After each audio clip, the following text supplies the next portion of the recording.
S. David Freeman. So he wrote major parts of the NEPA legislation for Richard Nixon in 1969. You all know NEPA?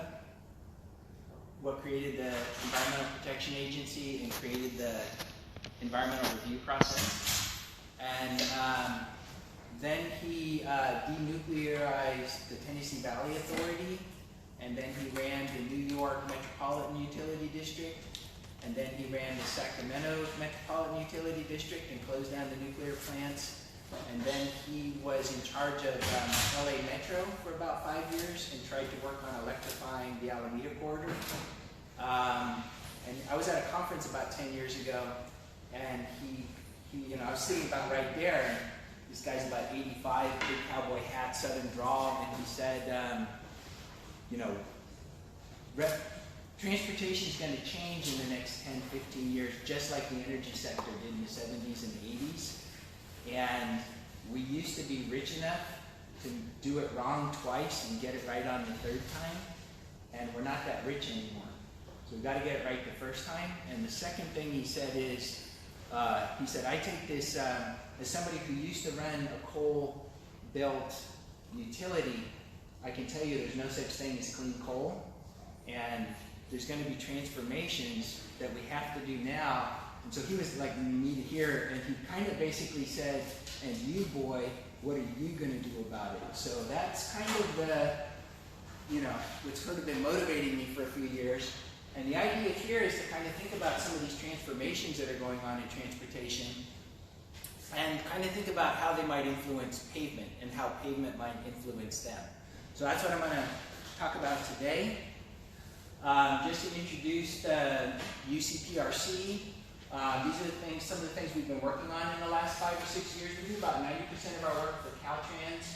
We do the engineering for the asset management, the lifecycle cost analysis, the pavement design methods, the environmental lifecycle.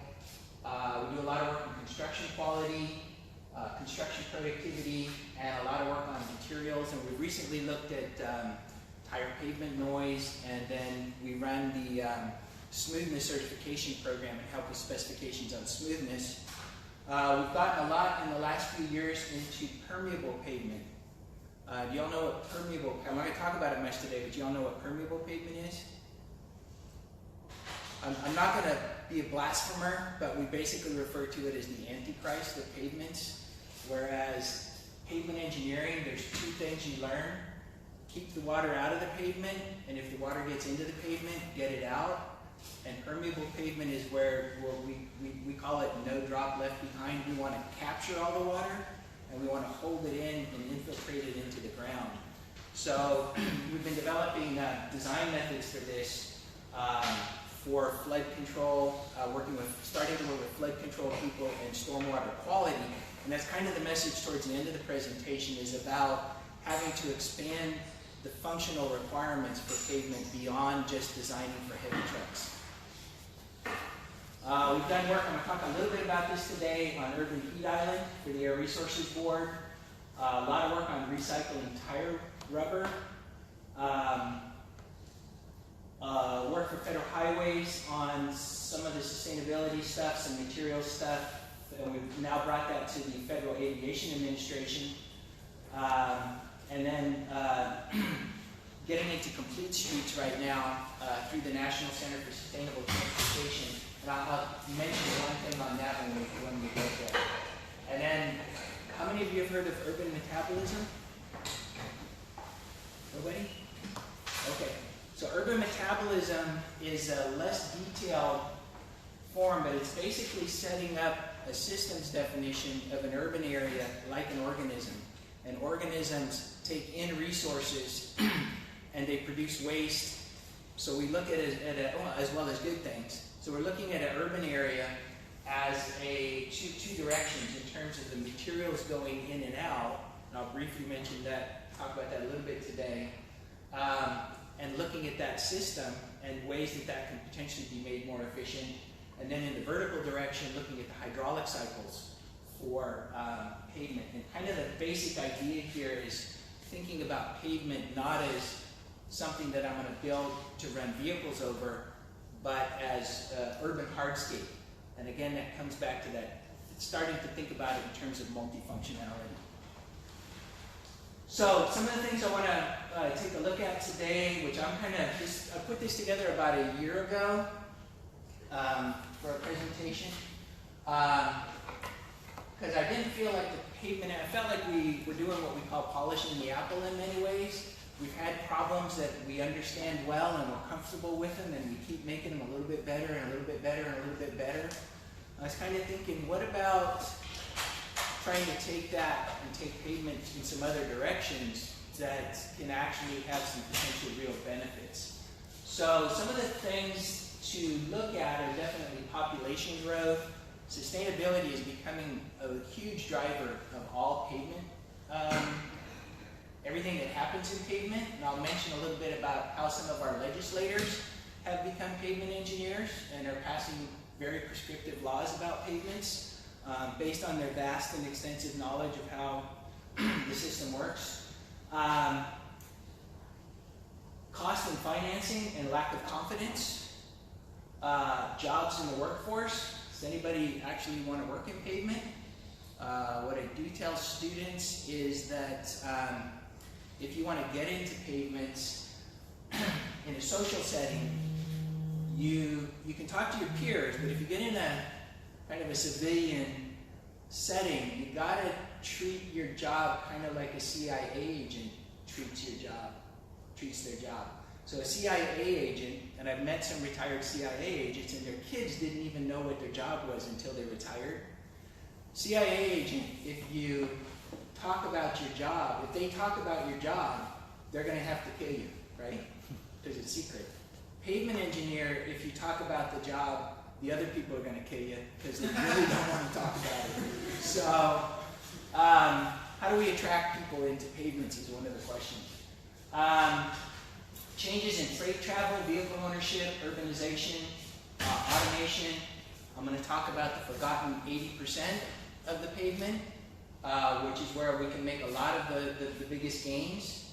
And and then some ideas about what we need to do about it. So through all of this, I'll kind of give you a flavor of some of the things that we're working on and some of the things that we're trying to work on. We're trying to find people to fund us to work on some of these things, or fund it ourselves for some of these. But basically the idea is to try and learn a little bit about pavement, future issues, and get you to just think about it when you're doing all the wonderful stuff that you're doing. Think about the hardscape that you're relying on. So how many of you know Lifecycle Assessment? Okay, so I'll do a kind of a quick walkthrough then. Lifecycle Assessment began in the 60s. It looked at the major questions in life: plastic or glass for Coke bottles, and disposable or cotton diapers. But out of that has come some standardized procedures for this, which are captured in ISO series. The basic idea is you define your problem, you define your system, you define your functional unit, and you define what's the question that you want to answer. The second step is to, for the system, the functional unit, and the questions you want to answer, you basically set up a model and look at the flows in and the flows out for your functional unit. So this is kind of the accounting stage called lifecycle inventory. Those inventories, if this much flows in and this much flows out, so what? 47 grams of SO2 per kilo of something you're doing. So what? So those get translated into impacts on humans and the environment, which is called impact assessment. The fourth step is to take that and use those results and interpret them and go back and answer your question and figure out what's the quality of my answer as well. And then something that's very important, and this is kind of, well, our Professor Horvath kind of got us going on LCA, and but the other thing that drove me to go in this area was the industry that I was working in, the pavement industry. Different parts of it were basically saying, we're green because, and the other industry would say, no, we're greener because. And my question was, okay, you're both talking about, you're cherry picking facts and parts of it, you're not using the same system definition, there's no standardization, and for somebody who's trying to make a decision, if I was trying to make a decision on the information I was getting, I would say it's all baloney because, you know, there's no standard, there's no real rigor in what's being done. So kind of what we've been trying to work on for the last 10 years is to try and bring standardization and rigor into life cycle assessment for pavement. The last step of that, and an important step, is to get critical review. So I'm going to talk a little bit about some of the ways that we're moving this forward, trying to move this forward in pavements. This is an example set of those impact indicators. And you can get an idea across there of what those are, and then those can further be reduced down into 3 main categories. Resource use, impacts to humans, and impacts to ecosystems. Pavements are a pretty complex system. Some of the traditional, if you see a generic lecture on life cycle assessment, one of the ones would be like a look at different kinds of light bulbs. And the life cycle of a light bulb is basically I plug it in, it uses different kinds of energy, and then I take it out and I have an end of life associated with it. But it's relatively simple. Pavements are pretty complex because once we put them down, they never really go away. We just keep doing stuff to them. And there is no real end of life because they're constantly reincarnated back into new pavement materials or different places in the pavement. And we never do exactly, we did this, we're going to do it again, we're going to do it again, we're going to do it again. We do this, then we do something different, then that requires that we do something different. We might repeat the cycle every 60 years, or we might never repeat the cycle. So figuring out what that life cycle actually is fairly complex. And then the other part of this is that we have a lot of fairly complex materials that come into this. Probably the most complex is one of the most important ingredients that we use is asphalt, which comes from the oil refining business. And trying to model an oil refinery and assign environmental impact to the different processes that go into an oil refinery, and every oil refinery is different because they use different products and they're using different crude sources. So figuring those rules out and how to do that, working with industry is one of the main things that we're doing. We're actually, I hadn't told Arpad this, but we're actually producing an asphalt EPD this year with industry, and the first model that's bought into, the first time the oil refining industry has agreed to a model for environmental impact for any product coming out of an oil refinery. So that's something we've been talking about the last 6 years.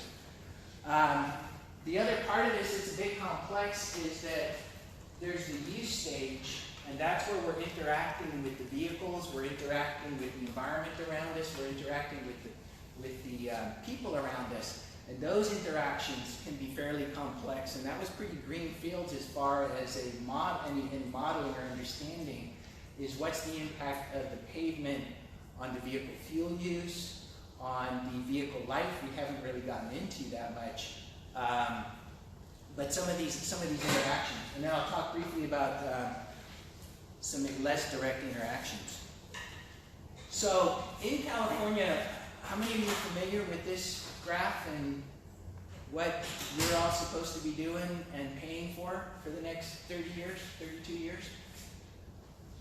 So this is the requirements in AB 32, Assembly Bill 32, which was signed by Governor Schwarzenegger in 2006 and committed California to these goals for reducing greenhouse gas. This one out here is an executive order that I don't think is going to be, this is not legislation yet. But so this is greenhouse gas emitting metric tons. This is when we signed it. This was the grand experiment called what happens if we contract the economy? Does that have a good impact on the environment? The answer was yes, because people consume less, they drive less. Traffic was a whole lot better in Sacramento on I-80. That works. The giant question now is, notice how that flattened off. And people are kind of we're a little farther out, people are kind of congratulating themselves in California because we're target. We're going to hit it. We're going to do a little better than that. And it's kind of, don't hurt yourself. Don't pull your arm out of the socket, patting yourself on the back. But kind of my message is that was the easy stuff, and we had a nice recession to help us with it. Notice the smoothness of the required change to get to the 2030 target, and then again to the 2050 target. So one of the questions is, and this is what California economy, the law is committed us to. So are we going to be able to get there, and are we going to bankrupt ourselves or become economically non-competitive by getting there? That's kind of the bigger framework in which we're looking at all of this.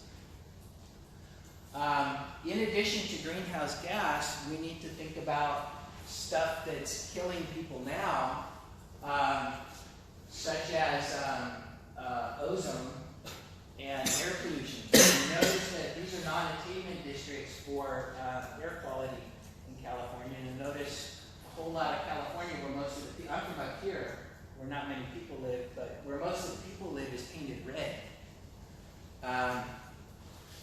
And how many of you have ever heard of the zone of death? Nobody? The zone of death, so these are the two big ports in California, the number 2 and number 3 ports in California, Long Beach and LA. And these are the corridors that lead out of them to the warehouses in East LA, and then the warehouses in San Bernardino, and then out into Las Vegas. But this is the zone of death. So this is the poorest area of Los Angeles, and 40% of the children who live in that 5-10 mile radius around the port, 40% of them have asthma. Some of the highest rates of asthma in the United States. So a big push is going to be, in addition to not just the greenhouse gas, but what are things that we can be doing throughout the entire economy to deal with some of these issues? And sort of my question is, what can pavement do to help, which is often not much, but the things that we do to help it, what's it going to do to pavement? So we'll be talking about some of those. So if you want to know everything that we could think of about pavement sustainability, and this is actually, I use this as a textbook now, go ahead. It's about 450 pages, took about 4 years to put together, and it was originally Federal Highways wanted it to be called Sustainable Pavements. And kind of like I said, what got me into this was to try and, the BS radar kind of went up, and I said, sustainable pavements, that's an oxymoron. So we got the title changed towards, as an aspirational goal, towards more sustainable pavements. But this basically lays out all the fundamentals of pavements and our current knowledge of strategies to get there. One of the issues is, the things that you do, how much are they going to help you? So if we take a look as an example, how many of you seen this chart before? None? Some? Okay. So this is 2013. This is the greenhouse gas emissions in California. And I just took a first look at back of the envelope, and we're working on trying to refine this. Is what's the pavement contribution and the potential things that we can do in pavement? So the biggest one, of course, is transportation. 95% of that is on-road vehicles. So we do have a small influence on fuel use and emissions. If we optimize the network, we can get about 2/3 of 1% change. That's not a very big number, but we know that to hit these targets that I was talking about, we're going to have to do probably 300-400 different strategies to get there. The question is going to be kind of back to David Freeman's question, which one should we do? So in pavements, I know the ones that we can do is that we can optimize the rolling resistance through the way that we maintain the network.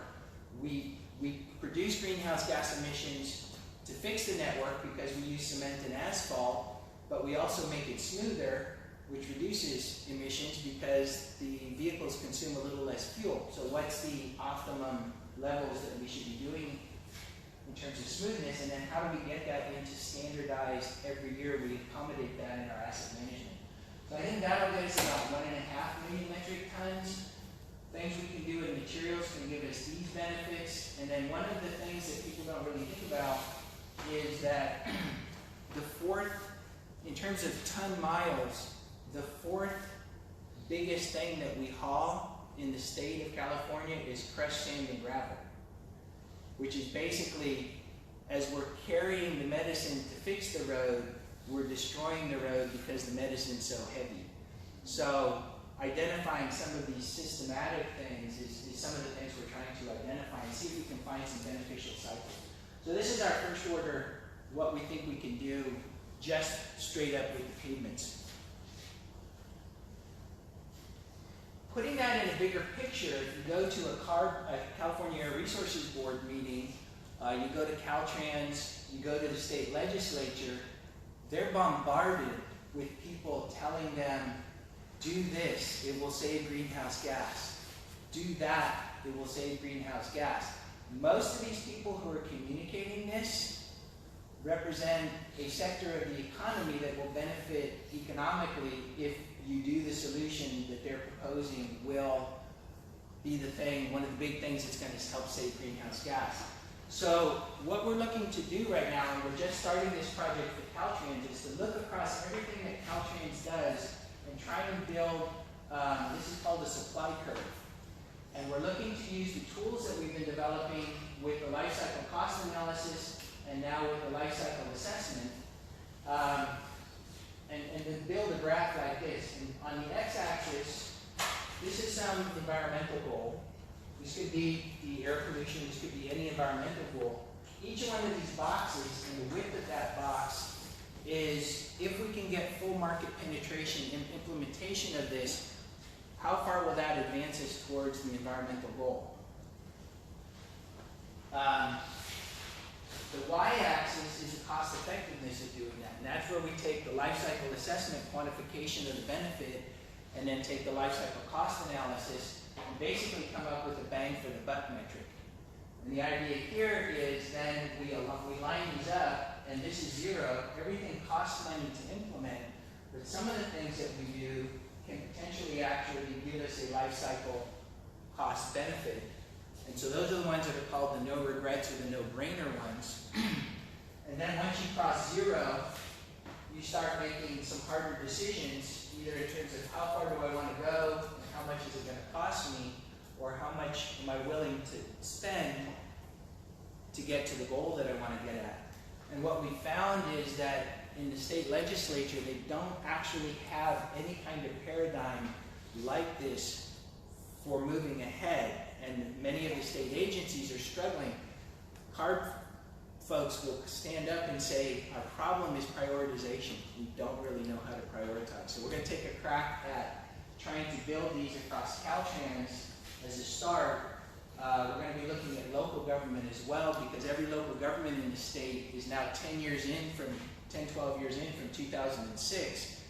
And by legislation, they have to update their climate action plans. And if you read some of the climate action plans, it's kind of just a hodgepodge of ideas, but nobody's ever done really how much actual benefit will we get, how much will it cost, and there's actually typically no implementation plan in them either. Who's responsible? What's the plan? Is this market driven? Is this regulation driven? So we're trying to start to bring together a structure for assessing different strategies. So for the pavement part of this, kind of bringing details. You have to, nothing is actually implemented until it's standard practice, and nothing can become standard practice until you've figured out how somebody can do it in the allotted amount of time and for the allotted amount of money they have to make a decision. So producing this decision support that can meet those requirements is what we're really trying to carry the research forward through that full arc.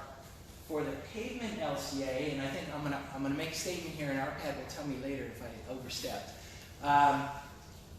We think we've kind of gotten pavement ahead of probably most other sectors of civil infrastructure in terms of how to actually do the nuts and bolts of life cycle assessment.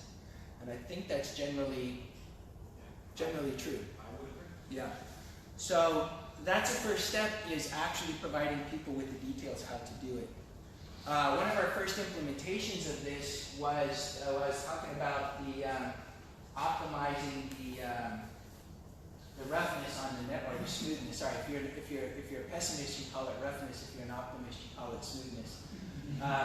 Optimizing the smoothness on the network.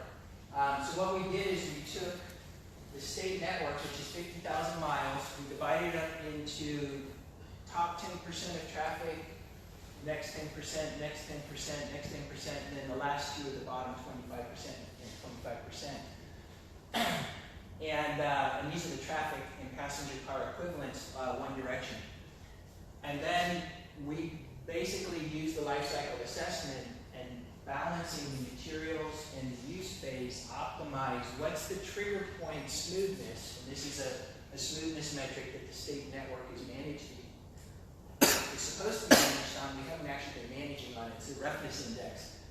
And set out optimal to reduce greenhouse gas, and then calculated those emissions per year, and then did a first cut life cycle cost on that so that we could come up with a first order bang for our buck metric for this. So this is our, that strategy can now go onto our supply curve. And that's kind of what we're trying to do with all these other options that are coming up.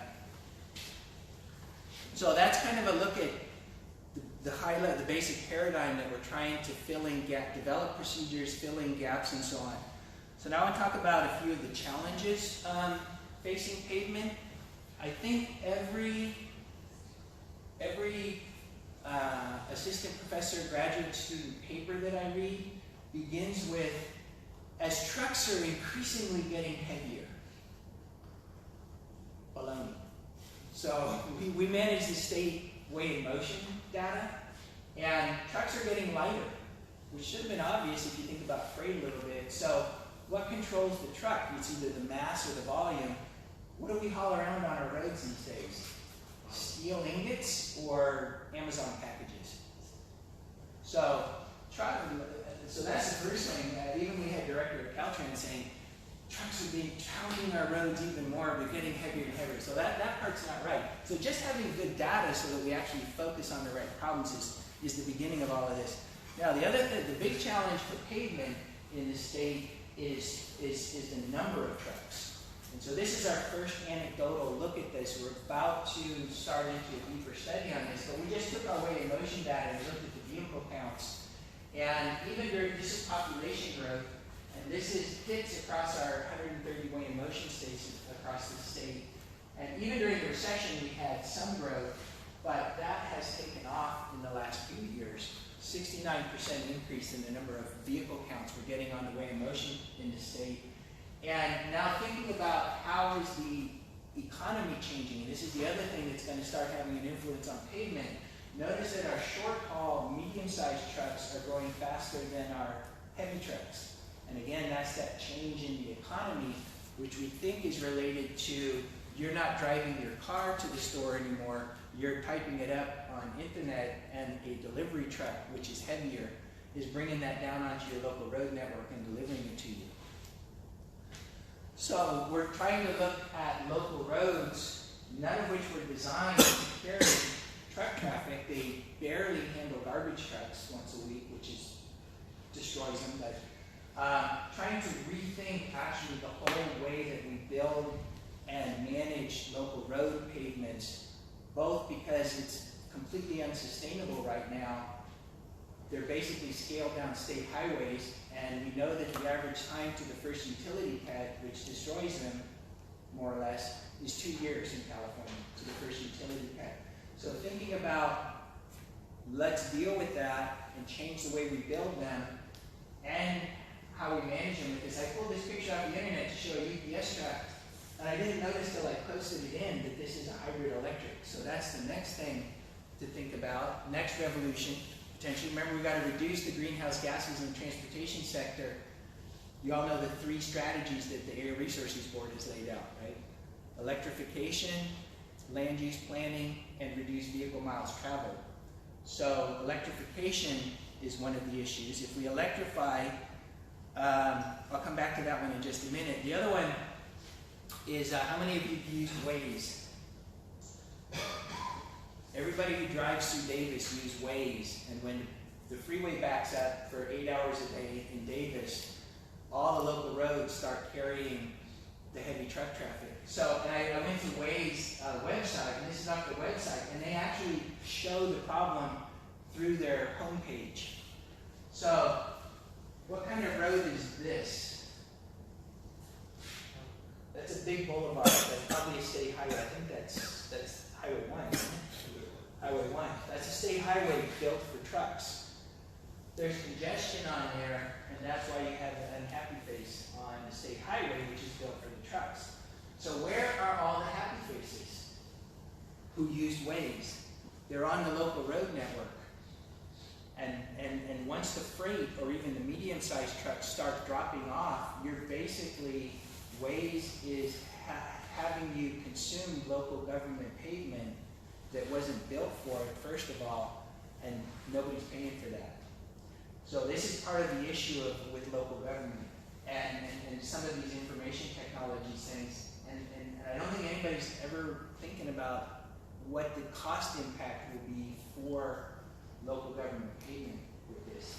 Actually, as I was driving up, I couldn't snap the picture fast enough, but as I was coming up Cedar, which is my sort of not secret, but my usual route up to the Berkeley campus from 80, and I noticed a new flashing construction message sign on Cedar. Anybody seen that?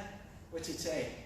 310? Huh? 310? Some kind of written. Yeah, so basically, City of Berkeley, I think, is picking this up, and the truckers are using Cedar, and they've now got a flashing message sign that says 3-ton limit on Cedar will be enforced. Does anybody know how much a Tesla Model S weighs? Close to 3 tons, just under 3 tons, because it's an electric vehicle, which is going to be the next point. That's about what a Lincoln Navigator weighs. So some cities are starting to catch on to this. In terms of materials, which is a big part of what we're doing, you all know that asphalt, which is our main road building material, comes from oil, right? You all should know that. So it's a oil. They have to make asphalt because it's in the barrel of oil. If you have $2 billion in your refinery, you put in what we call a weapon of mass asphalt destruction. You put in a coking unit. So the 3 biggest refineries in California that produced asphalt no longer produce any asphalt. They take the asphalt and they pyrolyze it and produce pet coke and a little bit more liquid fuel, but that liquid fuel has such a high profit margin that that's actually the main part of their business model. So if we electrify the network and we drop the business model for liquid fuels in California or in the United States, where does the asphalt come from? So either, and this is what we're talking to the oil industry about, and it kind of ties into this EPD, we're getting into the guts of the oil industry. Either we're going to have an unlimited amount of asphalt because they don't need to destroy it anymore to make fuel, or the business model completely falls out of asphalt refining and you no longer get lubricants, feedstock for plastics, chemical fertilizer, or any more asphalt. And that's a giant question if you go to an asphalt refining conference. Them talking about different projections is what they talk about with that.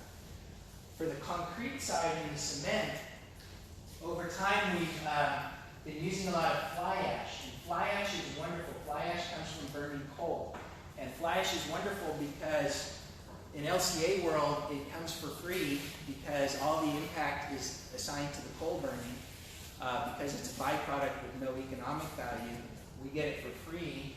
And it makes the concrete last longer. It actually increases durability.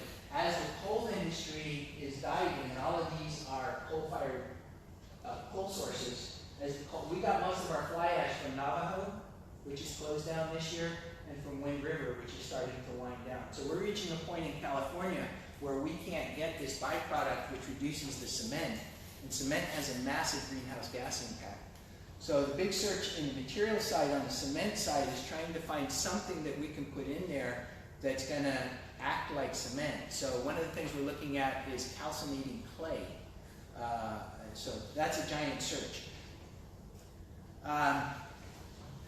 Getting the message out about these different things to local government, huge issue.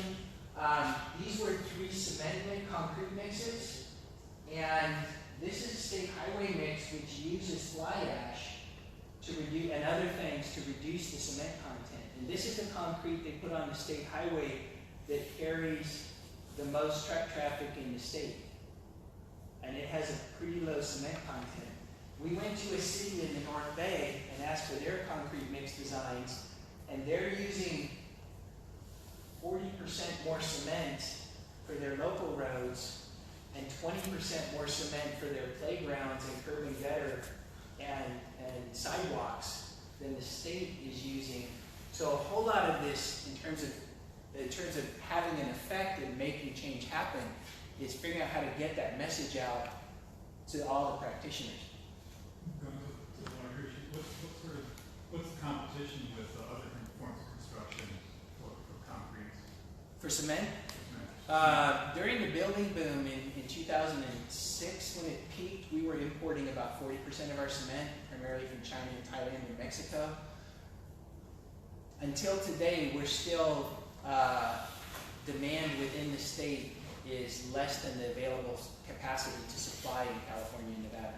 So we still haven't gotten back up there yet. And then what's the balance between roadway construction? Roadway is only about 5% of cement. The rest is building and hydraulic and repairing Orville Dam, stuff like that.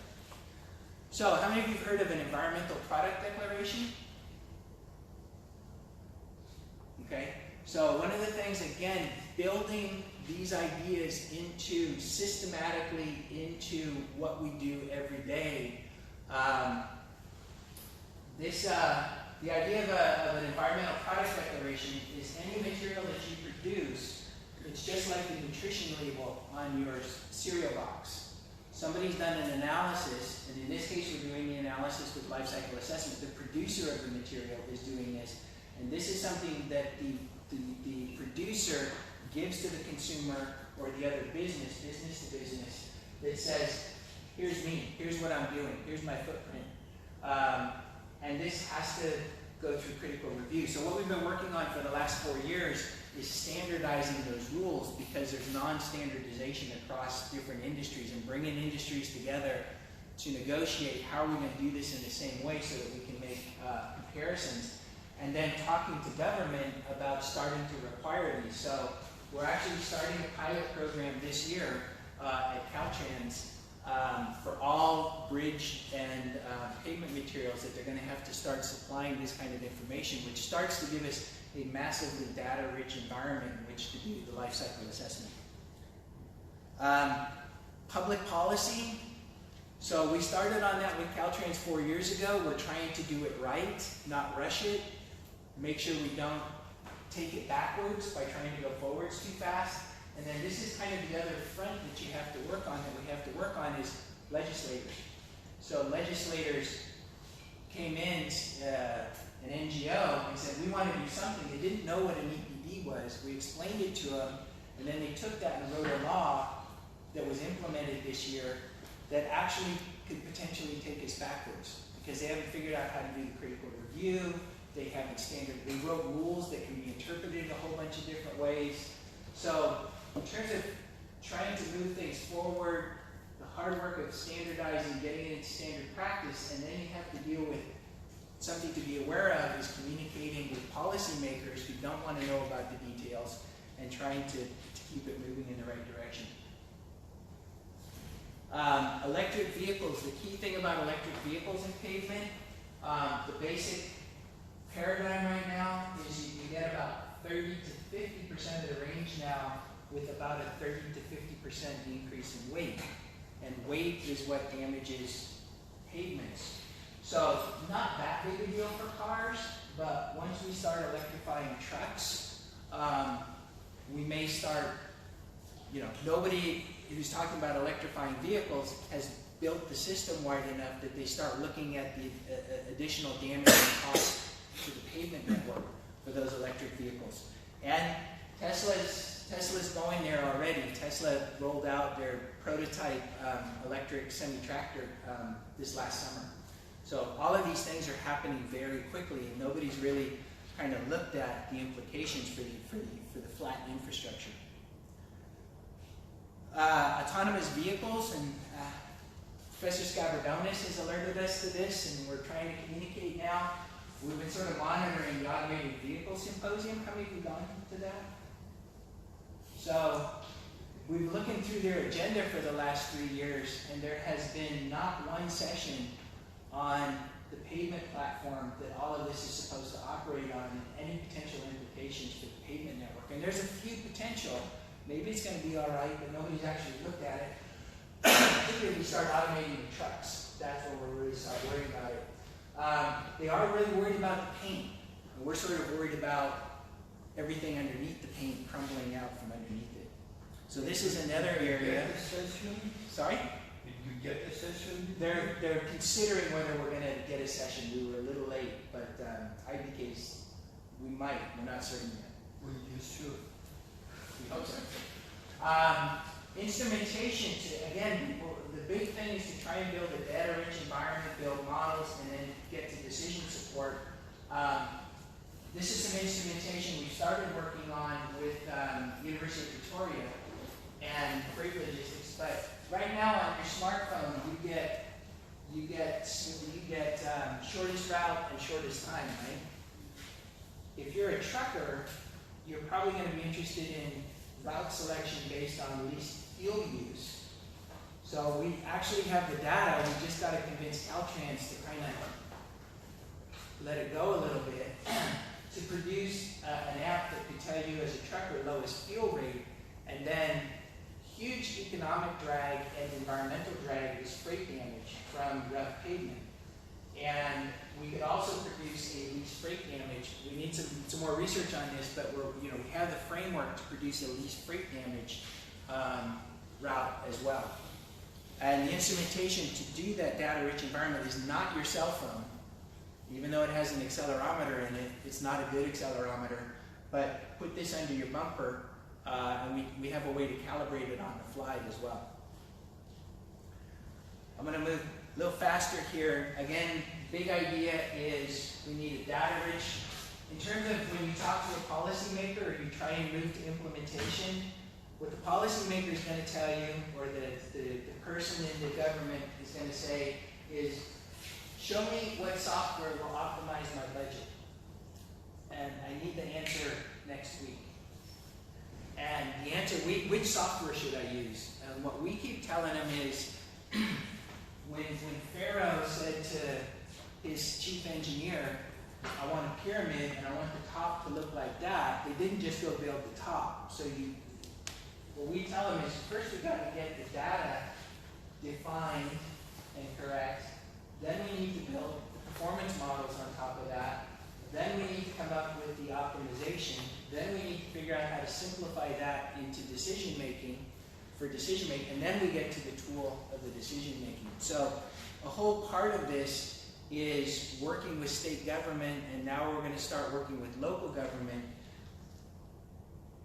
Where do you think state government in California ranks in terms of quality and integration of information technology on a 1 to 10 scale?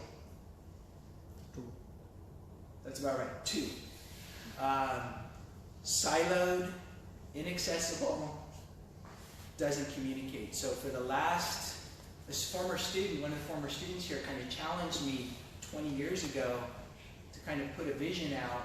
Think of what are we really trying to do? And the vision that we had was to build the pyramid. So that's what we've been trying to do for the last 20 years. Where we're at right now is these are the databases that we're integrating.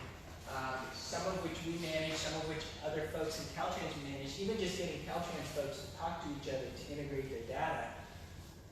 And then put the models on top of those, and then produce the decision support tools. So this is kind of the suite of decision support tools that we're working on, from the pavement management system, the reporting algorithms for asset management, construction productivity, pavement design, these two are pavement design, environmental lifecycle assessment, and the lifecycle cost analysis. And the idea is, if we're using traffic data, we should all be using the same traffic data. So making all of these web-based applications is the other part of that we can do updating on the fly. Okay, last couple minutes. Nobody trusts government to deliver pavement efficiently. How many of you have heard of SB1? Okay, good. You haven't heard about SB1.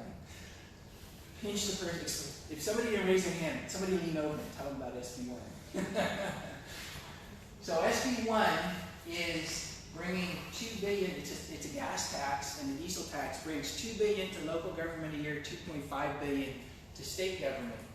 I asked the former chief of staff for the Assembly Transportation Committee, why did the legislature pass this rather than put it to a direct vote like the governor promised he would any new taxes? And she said because the voters wouldn't have approved it. So the legislature actually is taking a bullet right now for that. This was one of the last polls in terms of that tax, and it's 58% against that tax. It's potentially going to be on the ballot in November. These are the main arguments about why that tax should be repealed. So I'll let you read those. But it basically says you don't know what you're doing and you're going to cheat with it, you're not going to do what you said you did with it. So that kind of brings us to, so when I come to the conclusions in about 35 seconds, how do we deal with that? The other big thing, the forgotten 80%, if you look at the lane miles of pavement in California, 80% are owned by local government. Now they only carry 50% of the traffic, but 80% of the material out there is owned by local government. Most local government, the single biggest financial investment that they've made is in their road network. And most of them don't actually realize it. That's why a lot of the local roads are pretty bad in California, in addition to the state network. So, and we spend about, notice that $2 billion is going to local government, $2.5 billion to state government. The costing is about 60-40 as well. That's a lot of money. What we've learned is that nobody is taking state and federally funded research and putting it in a package. Many local governments are not implementing any of the research. You saw the cement mix stuff I talked about. They're not using it. They don't have access to it. A large majority have never had a pavements class in their life. And their consultants often are geotechnical engineers, no knock on geotechnicals, but soil is not completely pavement. So we put together this new center, which is a consortium with ITS, Berkeley Tech Transfer, and 3 of the CSUs to try and begin to solve this problem and get this message out to the local government. Okay, in a couple minutes, it's no longer about the trucks only. 40% of the land area in most urban areas is actually pavement, hardscape. Millennials probably don't want to drive as much as they used to. This is the big question in transportation demand. Is just this because they were poor during the recession, or will millennials actually keep not wanting to drive, or are they just going to become like their parents once they get as much money as their parents had? Urban pavements fail differently than state highways. There's a lot. Okay, think about quality of life here. This is Chicago. I can do one of these for a mall in the Bay Area, Sacramento. That's a whole lot of pavement, right? What is that optimized for? Nothing really. It's a scaled down state highway just because that's kind of what we've always done.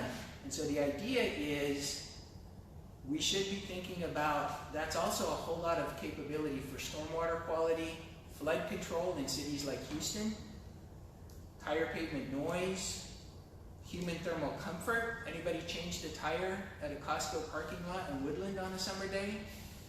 You literally, it's been shown, you get 3rd-degree burns in 5 minutes.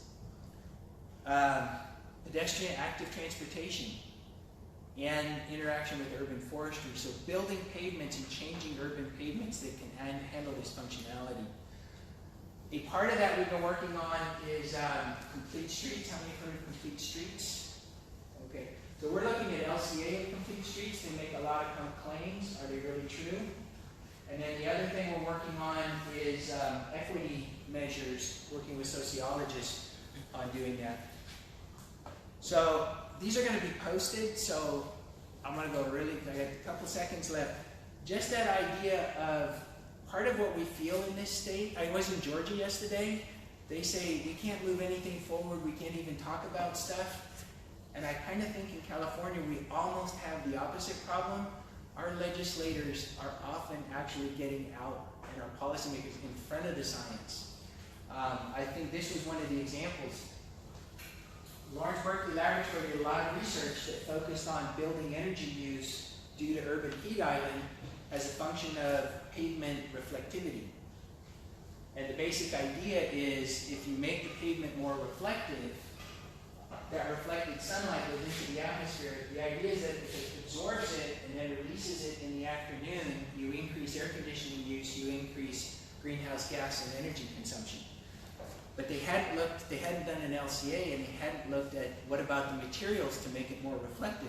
So we finally got a chance to look at this problem with them, and what we found was these were the two alternatives. This is to paint the pavements instead of putting a thin asphalt treatment. And City of LA actually is moving forward with this program because we haven't been able to get back to them to communicate this yet.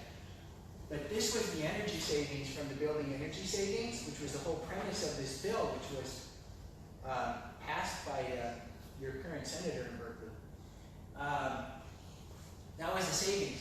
The increase in greenhouse gas, because they had looked into it, these are epoxy-based reflective materials. This was the increase in greenhouse gas from the material that was going to make it more reflective. And so we had a net increase in greenhouse gas. Same thing with different concrete mixes versus asphalt. Standard local government concrete, that's the increase in greenhouse gas.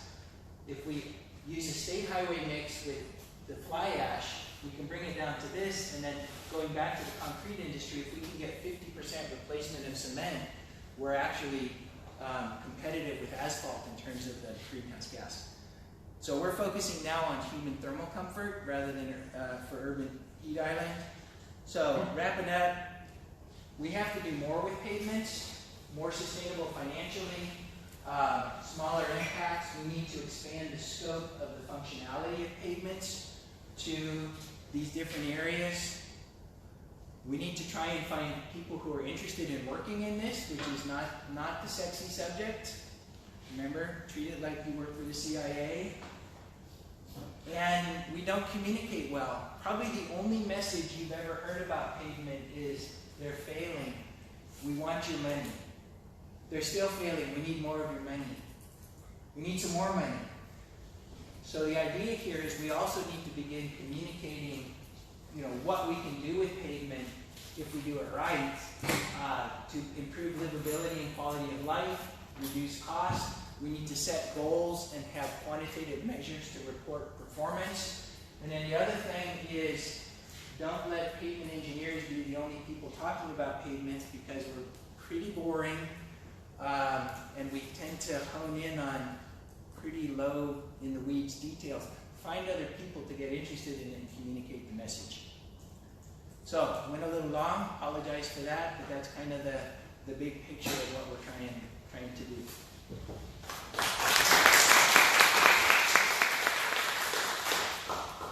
So we're all out of time for today. You said you have a little bit of time afterwards. Yeah, to I answer can some around that questions. Yeah. But we want to thank you for coming